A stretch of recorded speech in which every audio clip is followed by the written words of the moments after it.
What's going on, guys? Eugene here, and let's talk about Sniper Ghost Warrior Contracts 2.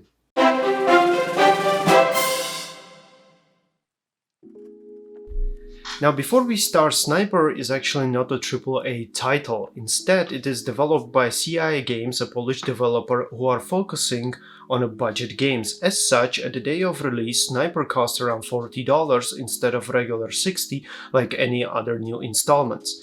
Sniper as a franchise has been with us for over 12 years, the first installment being released in 2008. Now, I haven't played any of the previous Sniper games. This is the first one I picked up, and I must say I was pleasantly surprised. Now, it's a first-person tactical shooter, and as the name suggests, it's all focused on sniping. Now, when I was just about to start the game, I was skeptical that it's going to be a very random, very boring game where you're just non-stop sniping, but instead, every target that you have, every mission that you have is somewhat unique, and you actually want to snipe more and more and more. The game really gives you more and more opportunities. Now itself, the interface looks a lot like Hitman franchises, the latest ones. You have a mission. Before the mission you have to prepare. There are some loadouts that you need to adjust, like pick up a heavy rifle for longer distances, or pick up a shorter sniper rifle for regular missions.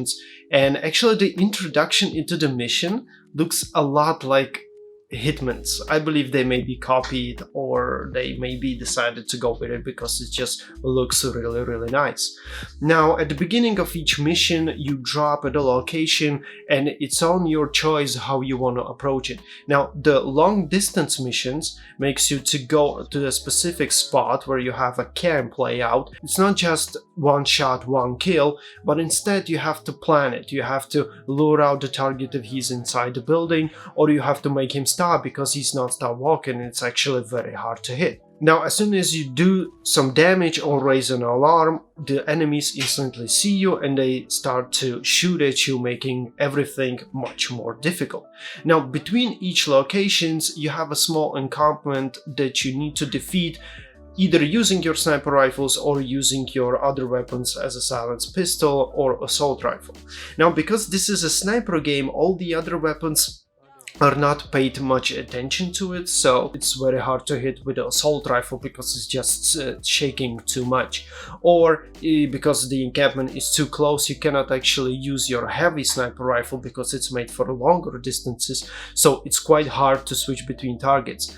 You can approach this encampment any way you want. You can go guns blazing, throw some grenades, do a chaos, or you can go silently without everyone actually noticing.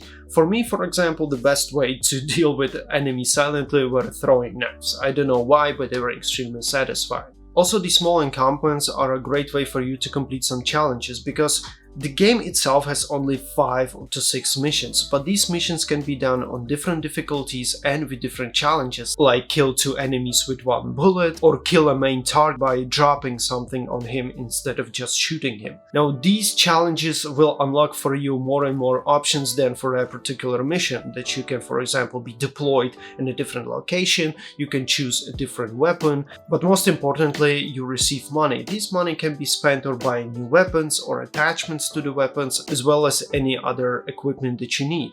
Besides that, you're receiving stars, which is something like a talent or your account level, and you can use that to progress your character and your abilities, making you, for example, more silent or making you more precise because the sway of the weapon is much lower. Regular contracts have you deployed into actually bigger maps where you don't need to find a perfect spot to shoot in a long distance. Instead, you're progressing like a regular first-person shooter, meaning you have a lot of enemies in front of you, you have different objectives like disable antenna, kill the target.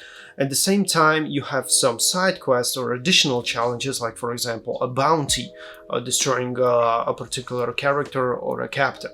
Now, these can be done either way. You can jump on some cliff and start to snipe everyone, or you can once again go silently or guns blazing, and it looks just like a regular shooter, while in some cases very heavily deploying your sniper rifles, so it's still the sniper title does not go in vain. Now, the sniping itself is made very precisely, meaning when you want to snipe in a long distance, you have to take into account the distance, calibrate your sniper rifle for the distance. You need to check how strong the wind is blowing to calculate how much bullet will be swayed, and especially need to calculate a bullet drop. Now, if you're a beginner and you want to help with that, there is a possibility to choose one of the first two options in the difficulty that allows you to see a small dot indicating where the actual bullet is gonna land, while the other two difficulties disable this, making you much harder to hit your targets, which makes the whole experience much more better, because let's face it, this is a sniper, you need to take time with this. Now, the graphics of these games are mediocre. You can compare it to big titles like Call of Duty or Battlefield. On one hand, you get the time to explore something and to see the graphics. Like, the problems with nowadays shooters is that because it's a war, you're non-stop rushed somewhere, you need to run, everything is fast-paced, and you don't have the time to actually look around and enjoy the graphic. Here, you're walking alone, you're walking slowly or fast, it's all up to you. You're not rushed anywhere, you can take your time. Now, the story itself is also mediocre, nothing special, just a regular country in a distress, and you're sent to save it while eliminating the targets that are bad for that country and that are actually trying to create a war.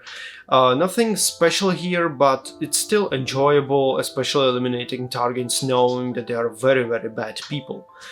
The mechanics of the games are a little bit frustrating at times, like a character is jumping way too high that sometimes you're actually afraid that you're gonna jump over the ladder or over the bridge and drop down and die, which happened to me a couple times. Also, the enemies here are more A than I, meaning that they're extremely dull and they're always stuck behind the covers. It's insanely easy to defeat them, and that makes the challenges much easier to complete even without actually pursuing those challenges. So if you look at the game as complete, we can take the pros and cons. First, the pros. It's a nice game, very great tactical first-person shooter. The great way to play it is that you are alone, you can take your time, you can approach your targets any way you want, and if you want to break from all those war-raging Call of Duties and Battlefields, or from all that online gaming, this is a great way to just relax and plan your shots. Also, a great pro is that you can replay the mission over and over, unlocking new abilities, unlocking new opportunities and bounties, as well as collecting all collectibles that are basically skins for your weapons, camouflages, or additional stuff. The third pros is of course the fact that you have a sniping skill here very much developed. Instead of just point and shoot, you need to calculate the distances, wind, bullet drop. For me, it was a very new way to play a game, especially, sniping, and because of that I very much enjoyed it. Now the cons. Of course, the problem here are the enemies that are extremely stupid and you can easily defeat them. While on the other hand, if you're playing a long-ranged mission where you need to align your shots with heavy sniper rifle on 1,000 meters, people from that encampment can actually hit you with a pistol. As soon as you raise alarm, you can die within seconds because every bullet hits you, making it somewhat unbalanced. Also, the physics here doesn't work that well from time to time, where you're really jumping way too high, accidentally dropping down and killing yourself, while when you actually need to jump and escape away, you cannot. The physics here are really from time to time very much broken. Another con is of course the story, that it's not that well packed, it's not that well developed, and sometimes the conversation that you have with your control are just like too ordinary or too cliche. Something that maybe 10 years back would be very cool, but here they're just vintage. Now the other con is that I came upon a lot of glitches while playing the game, like first of all I could not reload my weapon, or my weapon got stuck, or the audio was glitching a lot, like when I already eliminated the target it was telling me the target is on the move, you need to eliminate him now. And I actually found a lot of grammar errors in main menu when there are like letters that are not supposed to be there. In conclusion, this is an adequate first-person shooter, especially to those who want to remember those old days where you had shooters when it was just you walking around and defeating enemies the way you wanted, instead of like everyone rushing you to run somewhere. The good thing about it, as I mentioned before, that this is not a AAA, so the price here is $40 now, but I believe in time it will drop a lot, so you should be able to get the sniper for $30, maybe even less. Or you can pick up the old sniper titles from the franchise that are sold now in bundles. So if you like sniping, if you want a new intake, or just want to chill while playing FPS game, grab it. But be mindful that there are a lot of glitches now. Maybe with some updates they fix it, but right now sometimes you can get frustrated from all of it. Also, if you're a fan of Hitman games like I am, maybe that's why I actually enjoyed the game. It reminded me a lot of Hitman or his Hitman Sniper challenges. So I hope you enjoyed the video, I hope it gave you some kind of idea about the game. Now I'm also introducing a new thing to the live streaming, where while I'm live streaming a new title, you can actually participate on Twitch in voting what kind of rating this game should receive. There is from 1 to 5 stars, and at the end of the stream or at the end of my gameplay of the whole new title, I will do a calculated weighted average and give this game a score. And this score is not based upon me, but is based upon you as a community, making this game rated by actually community or people who played the game, who liked or disliked the game. It's something new. If you wish to participate, then a link to my Twitch down below. I also stream here on YouTube, but these kind of polls or ratings are here not yet available, but you can still come by, check the game. So feel free to leave a comment down below what you think about the game, whether you liked it or not, and I'll see you next time. Have a great one, guys, and as always, keep on playing, my friends. Because the only way to shoot her is when she comes down on ladder, because then you have a like straight